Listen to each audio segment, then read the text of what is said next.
One of the most anticipated games has finally opened up to playtesting. EthrA was announced more than 6 years ago, and finally I can get a taste of what the game is like, so let's get right into it. I woke up in a house while a magical being called Vale urges us to grab our stuff and go meet the village elder to find out what's happening and what dangerous fluctuations are occurring on our lands. After a brief tutorial on how to move, I finally get to roam freely. I instantly looted the chest which was in front of me. It gave me a lot of resources. After a quick glance around the house, I finally leave, and my god, what I see is phenomenal. The mixture of 2D/3D gives this game such a cozy and unique look I've ever seen in the game. I eventually walked down and talked to this guard, which started the combat tutorial. I got taught how to lock onto enemies, strike, charge attack, swap weapon sets, which was pretty cool, which meant we could use a mixture of different weapons whenever we wanted. We start off with this shield and sword, but the second weapon set is a two-handed sword, which is pretty darn cool. He also taught me how to cast spells. I literally made a massive fireball. Great. There was also this wheel to the left which controlled Vale, but at the time it just confused me, so I ignored it. Then we learned to sidestep, block and parry, which stops the opponent, giving us an easy opportunity to attack. And just like that, training was complete. I clicked M and it opened the map which showed we were at the bottom right, but we needed to get to where the main quest marker was. What bothered me was that I couldn't move the map in any direction, nor could I zoom in or out. I then talked to this lumberman who gave me my first side quest, to chop trees. What was so funny was my character's pixel art portrait. He looked so unbothered, like he just wanted to get this over and done with. So I got to swing in with my massive sword to chop the tree down. And it worked like a charm. The physics of the tree dropping down was so satisfying to watch. I tried launching a fireball at the tree, wishing that might also damage it. Sadly, it didn't. I went back to the lumberman and gave him the wood, and in return we received 200 G. G is the currency of EthrA.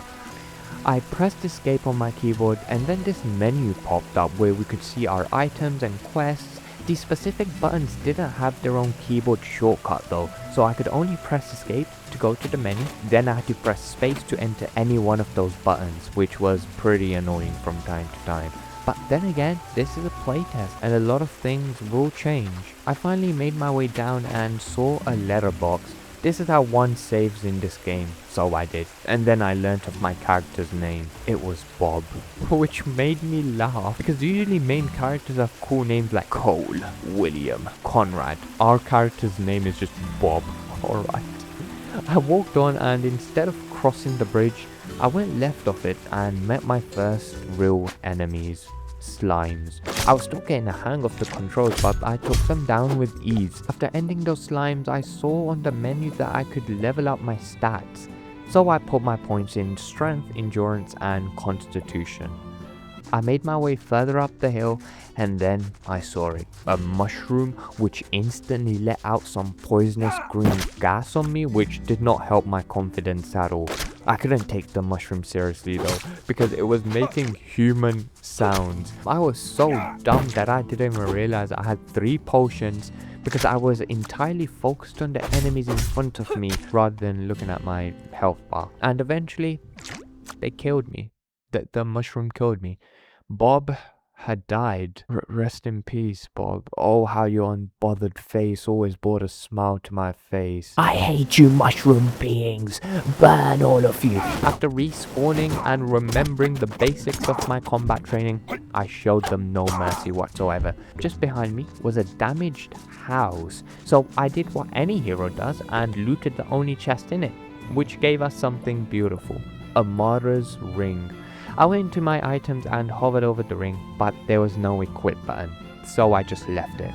I like when devs use the environment and items to tell a story on its own, and this was a prime example of that. This broken house might have belonged to a soldier or a family man who died to those slimes and mushrooms we just fought, and that's why the ring might have been named the Martyr's Ring. I went all the way down the hill and made my way across the bridge. At some point of the game, there were little stutters which you guys might have noticed. They weren't game breaking, but just a little annoying. As I exited the bridge, I saw a human. I thought it was friendly at first, but when it saw me, it attacked me. I got my sword and shield out and beat the cloaked man. I really like the combat in this game. It's got a sense of realism to it, but at the same time, it's also satisfying. After looting this man, I came upon this bench and we were able to sit on it, which was nice. Well, I couldn't really say sit on it, just sit on plain air. After a minute, I saw a pool of water and got excited and thought I could swim. So I jumped in it without hesitation. What could go wrong, right? Oh yeah, I forgot there was a stamina bar. I spawned back and this time I decided to go forward rather than getting distracted by the water. Surprise, surprise, there were more slimes. But then, a skeleton popped up, which was pretty cool looking. After defeating my first skeleton, I walked onwards and came across a bandit camp. I launched a series of fireballs at the bandit who had the high ground. Then a dude came with an iron spear which looked very threatening, but with a perfect parry, I ended him easily. And also the second bandit as well. I thought I would take this bandit camp easily, but what awaited me, I couldn't imagine, was something horrid. That man awaited me. You guys might be like, what's so scary about him? Guys, look at his sword. He somehow possessed the sword of Guts. He had killed Guts in combat and stolen his sword somehow. So I had to avenge my favorite anime character. Thankfully, I avenged my boy Guts. With this newfound technique of spamming fireballs, I used it to my advantage until only one core being was left. He tried running away but forgot how physical doors work, and so he tried running through it. I felt bad for him, how desperately he wanted to get out of his own camp. I went inside the house and found an iron spear. So I opened my equipment tab and realized I could have equipped the martyr's ring when I first looted it to increase my health. But for some reason I couldn't equip it from the item section. Nonetheless, I equipped both the rings I got and the iron spear, then went up to the palisade and opened the gate which led further into the wilderness. I met a slime again, which was a perfect creature to test my spear on, and this new spear did not disappoint at all. This spear helped me attack from further now. What I really liked about my character is that any weapon you do equip will show up on your character's back, which is just so fun to see in the game. I came across yet another bandit camp, and before I knew it, it was a 2v1. These men did not know what honor was, so I ran back and attacked because I too knew no honor. After they were dealt with, I went into this broken stone building from the side, which had a chest above the roof. I opened it and received a stamina ring. I climbed the stairs further, equipped the stamina ring, and then came across a genius idea to launch fireballs from where I stood at the bandit who had no clue what was coming, and it worked beautifully.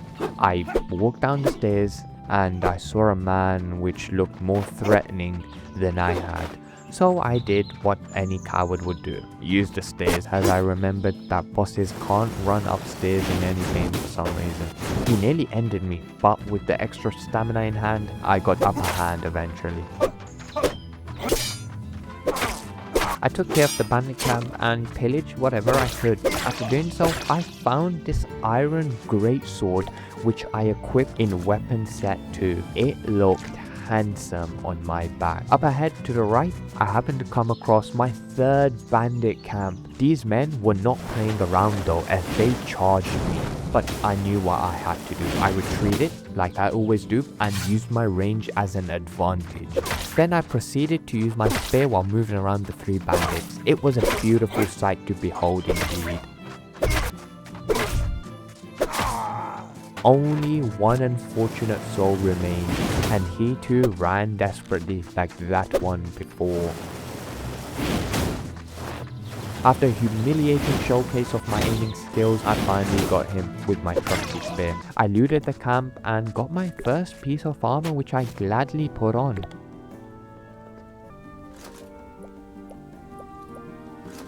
As I walked toward the main quest marker, I came across this broken carriage with a chest.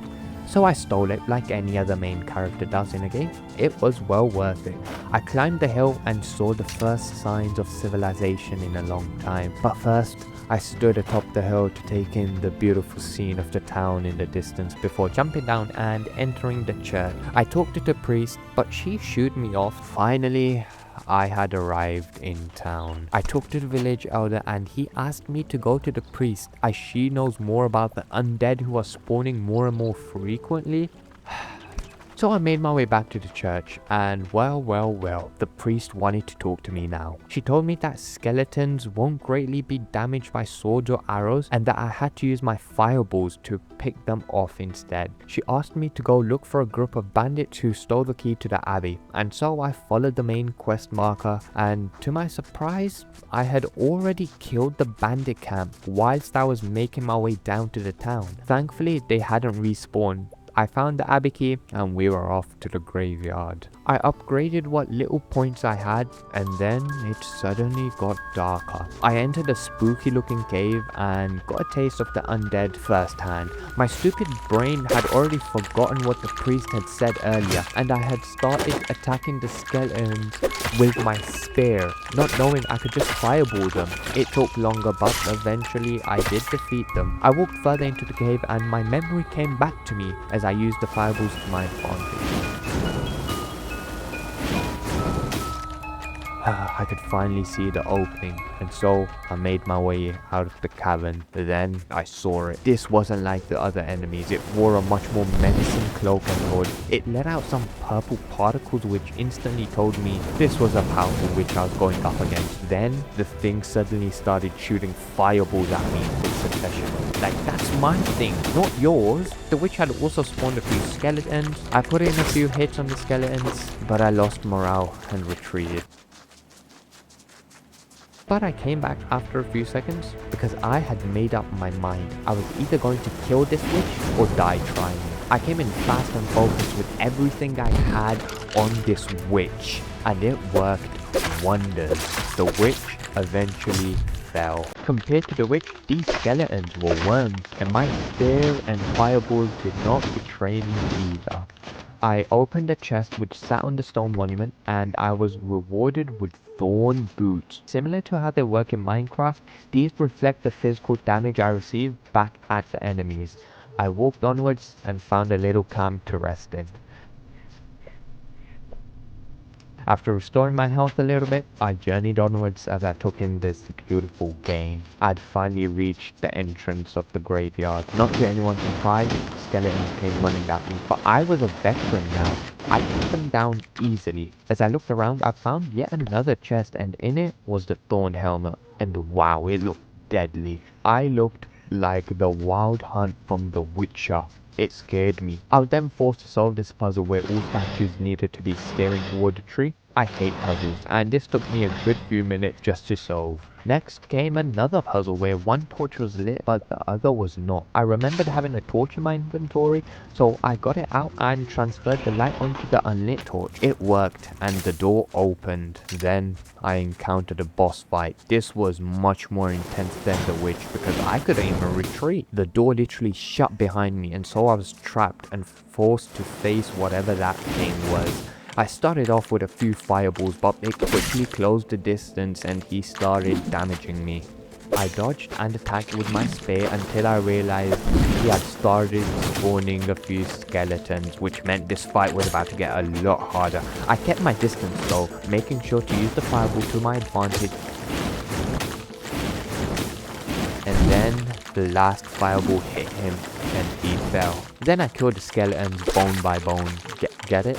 I've got to stop with this. I entered yet another area where I found another witch and a skeleton, but they died fairly quickly. As I scanned my surroundings, I saw a chest atop a pillar. It was obvious what I needed to do. Parkour. So So I started jumping on them. I thought it was going to be easy. I mean, how hard could it be, right? It was hard.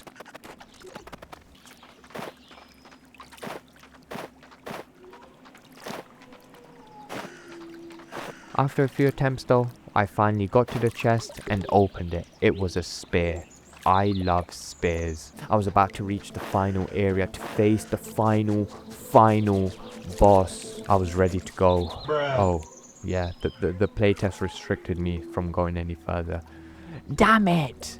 I teleported back into the town and instantly this person asked me to go help look for his son. Bob, as always, was uninterested. But I accepted anyways. Out of pure anger that I couldn't finish the main quest, I tried attacking those innocent sheeps, though they were somehow invincible. As I was wandering the town aimlessly, I came across this girl whose name changed to Merchant. She wanted slime balls to surprise her mother. Having already killed plenty of slimes, I talked to her again and gave her what she wanted. She told me she was going to make a dish. Bob, you might have just poisoned the girl and her mother. After soaking about, I entered the merchant shop and bought a fishing rod. I walked out town and found a beautiful lake to fish in. I could literally see the boy whose mother had asked me to find him right there, but I was too busy fishing, so I ignored him. I quickly noticed though I needed to throw my line where fishes actually swam in. So I did, and it didn't work because I had no idea how to fish, so they all swam away. I deserved that, to be fair, for not saving the boy. So I eventually went up to him and saved him. Then I went back to fishing and my luck turned. I had to click the spacebar constantly whilst pushing down on the keys. I caught 3 fishes, went back to the town and sold them. And that marked the end of my playtest with EthrA. This game has a long way to go, but what it has done, the combat, the 2D/3D sprites, it has done very brilliantly.